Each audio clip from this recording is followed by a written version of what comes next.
Cégep, qui, comme d'autres, passe dans le tordeur là, des restrictions budgétaires du gouvernement avec un déficit considérable. Mais on nous dit ce matin, ouais, ça se produit dans un contexte où on a un nombre record d'inscrits dans les cégeps du Québec. Marie Montpetit est la PDG de la Fédération des cégeps. Bonjour. Bonjour, M. Dumont. Commençons par ça. Beaucoup d'inscrits. Pourquoi? Est-ce que c'est les vagues d'immigration? Est-ce que c'est des retours aux études de gens plus vieux? Qu'est-ce qui se passe? Un boom démographique, le mini baby boom, comme on l'a appelé à la fin des années 2000. Là, les enfants qui sont nés... rendus au cégep. Sont rendus au cégep. Là, Okay. ceux qui sont nés en 2007, 2008, 2009. Là, donc, où il y avait une pression sur les garderies au départ. Les parents vont s'en rappeler. Il manquait de place en garderie. Écoles. Après ça, les écoles secondaires. Puis là, c'est ces jeunes-là qui font leur rentrée au cégep.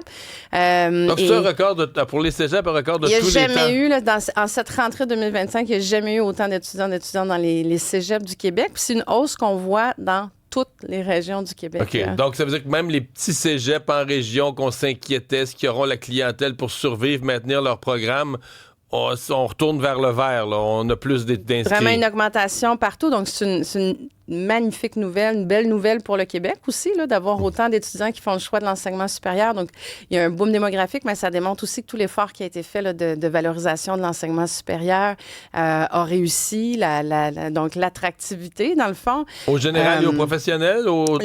Les deux, exactement. Autant dans les techniques, on a à peu près 50 pour faire un chiffron là, qui vont en formation ordinaire, puis préuniversitaire, et 50 qui va dans les techniques. Donc, ça augmente des deux côtés. Ça augmente des deux côtés. Donc, on disait c'est vraiment une belle nouvelle dans le contexte géopolitique mondial avec tous les enjeux qu'il y a aussi. On le voit un peu, là, les montées des discours d'extrême droite, mais les enjeux qu'on va avoir avec l'intelligence artificielle, d'avoir autant de jeunes qui font le choix d'aller former leur pensée critique aussi, faire le choix de l'enseignement supérieur. Là. On va revenir sur l'intelligence artificielle tout à l'heure, mais je vais vous parler d'abord de budget parce que, le gouvernement demande des efforts à tout le monde. Plus tôt cette semaine, je parlais à LCN, à la ministre de l'enseignement supérieur. Elle me disait, les cégeps, ils ont les moyens. Ils ont des marges de manœuvre. Elle a dit, la plupart des cégeps vont être capables de répondre à l'effort budgétaire sans faire souffrir les étudiants. Vous partagez ce point de vue-là? Bien, écoutez, on se retrouve dans une situation où plusieurs cégeps ont malheureusement dû adopter des budgets déficitaires pour être capables justement de maintenir les services, parce que le défi est là. Hein, comment on arrive à soutenir, dans le fond, des services de qualité, soutenir la réussite de ces étudiants-là. Donc, ça a amené cette dynamique-là. Puis c'est ça le grand défi auquel on fait face là, pour l'année à venir. Là. Puis c'est ce qu'on se pose comme question, M. Dumont, là, comment... dans les choix que le gouvernement fait présentement, vous le nommez, les compressions, 151 millions de compressions, mais aussi un gel du recrutement. Ça fait presque un an que le gouvernement a décrété un gel du recrutement, notamment dans le réseau collégial, qui fait qu'on ne peut pas ajouter des ressources. On ne peut pas remplacer non plus celles qui s'en vont. Par contre, si on a plus d'étudiants, là, on peut embaucher. Il y a des exceptions au gel de non? Au niveau des enseignants. OK. Donc, service direct à l'élève, le gel d'embauche ne les touche pas, mais il faut des gens aux ressources humaines qui vont aller faire un comité, par exemple, de sélection pour l'engager, l'enseignant.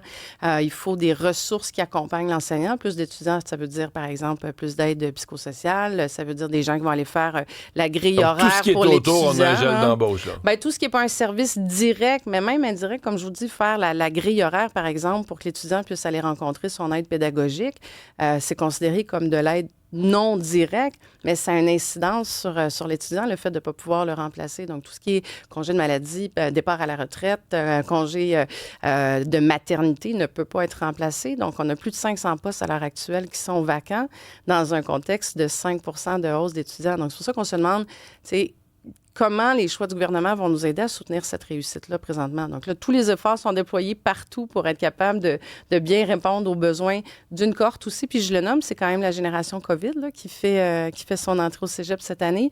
Des jeunes qui ont commencé le secondaire en plein COVID et qui, ça a été documenté, qui pourraient avoir des besoins aussi différents d'accompagnement. Là. Vous avez nommé tout à l'heure l'intelligence artificielle parce qu'il y a une nouvelle politique là, qui entre en vigueur, un nouvel encadrement là, pour l'enseignement supérieur qui a été fourni par le gouvernement. Est-ce que ça répond à la réalité? Mais, est-ce que c'est un casse-tête si gros que ça? Parce que au cégep, là, moi, je repense à des travaux qu'on me faisait faire au cégep, puis je me dis, mais ça n'a pas de bon sens maintenant, là. Tu sais, je dirais une phrase à ChatGPT, puis il va me faire un travail meilleur que ce que je pouvais faire, même après des heures de recherche. Comment on contourne ça, là? Bien, c'est une réalité qui frappe, tu sais, qui n'est pas exclusive au réseau collégial. Hein, c'est une Partout? réalité partout. Je vous dirais le réseau est déjà en action là-dessus depuis, c'est pas, tu sais, je veux Non, dire, c'est pas ChatGPT, c'est à complètement 2 nouveau. ans et demi, là, Ouais, 3 ouais. ans, là, ça n'existait pas.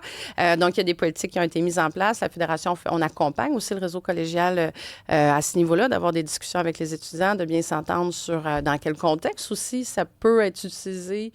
C'est un outil qui peut aussi venir soutenir le travail de l'enseignant, venir soutenir le travail de l'étudiant, mais il faut que ce soit bien utilisé. C'est une réalité. Hein? C'est là, on peut faire semblant que ça n'existe pas, mais ça reste que c'est là, donc il faut l'expliquer, il faut avoir ces échanges-là. Dans certains contextes interdits, dans d'autres, c'est permis, mais bien utilisé. Il y a une éthique aussi que l'étudiant doit développer derrière ça. Donc, ça fait partie des Puis le apprentissages nouveau de la cadre vie. qu'on vous là. fournit, est-ce qu'il est inutile parce que vous étiez déjà rendu là, ou est-ce qu'il Ben, aide? il vient mettre certaines assises. Après ça, le contexte dans lequel on est, dans le réseau, comme je le nommais, de gel de recrutement, de manque de personnel, de compression, bien, la question, c'est est-ce qu'on va être capable de maintenir le rythme, dans le fond, pour installer tout ça. Là. C'est un peu le défi je le nomme souvent, vous aviez en entrevue juste avant le maire d'une municipalité de 400 personnes. Les cégeps du Québec sont plus gros que la moitié des municipalités. On a des cégeps qui ont 7000 étudiants avec 1000 employés. C'est des gros écosystèmes qui traitent toutes sortes d'enjeux. Là. C'est des petites moyennes. Hein? Ouais. Cette semaine, il y a un rapport qui est sorti d'un comité sur la laïcité. Il est question des cégeps, là. Je vous pose la question, surtout en ville, dans les cégeps montréalais, peut-être un peu aussi dans d'autres villes. Est-ce que c'est un enjeu, les demandes d'accommodement? Est-ce que c'est un enjeu, les demandes de locaux de prière? Est-ce que c'est un enjeu compliqué pour vos dirigeants de cégep? Bien, c'est une réalité, je vous dirais, tu sais, comme je vous le nommais, c'est des petites villes, dans le fond, donc c'est un microcosme tu sais, qui est à l'image de la diversité du Québec. Nous, on s'est penché sur cette question-là, justement, dans le cadre des travaux du comité. Les cégeps respectent et la loi sur la laïcité et la loi sur la neutralité. Il y a eu des changements qui se sont faits entre il y a 10 ans puis aujourd'hui, mais ça fait partie des situations de gestion qu'un cégep peut avoir, le genre de demande, comment ils y répondent aussi. Mais les locaux de prière, la règle générale, si on dit oui à ça ou on dit non? C'est des locaux de recueillement, là, je vous dirais. Là. Donc, des fois, c'est utilisé pour toutes sortes de besoins qu'un étudiant peut avoir. Des fois, c'est un espace. Donc, on ne peut pas les consacrer à une seule religion. Non. Puis qui sépare les gars et les filles, ça n'arrive pas. Bien, il y a ce genre de situations qui ont été vues, qui ne sont pas nécessairement souhaitables. Là, ça, je vous le concède. Mais généralement, ce sont des salles de recueillement qu'un étudiant pourrait décider d'utiliser parce qu'il a besoin d'un moment de répit, pour méditer, peu importe, exactement. Mais chose certaine, je le répète, la loi, elle est respectée. Après ça, si le ministre souhaite aller dans une Est-ce que vous le souhaitez différente, qu'on vous donne, pour simplifier la vie de vos directions de cégep, qu'on donne des directives plus claires sur les locaux de prière, les accommodements? Bien, les directives, elles sont claires. Il y a 2 lois au Québec. Il y a la loi sur la laïcité, il y a la loi sur la neutralité. Donc, c'est à ça qu'on se réfère. Pour vous, c'est déjà clair? C'est déjà clair. Donc, quand il y a des éléments de décision à prendre, c'est à ça que se réfèrent les gestionnaires, dans le fond, de ces établissements-là. Bien, on vous souhaite à vous et à tous les enseignants, les directions de cégep une excellente année. Merci d'avoir été avec nous. Une bonne rentrée, en effet. Merci, M. Dumont. Bonne journée.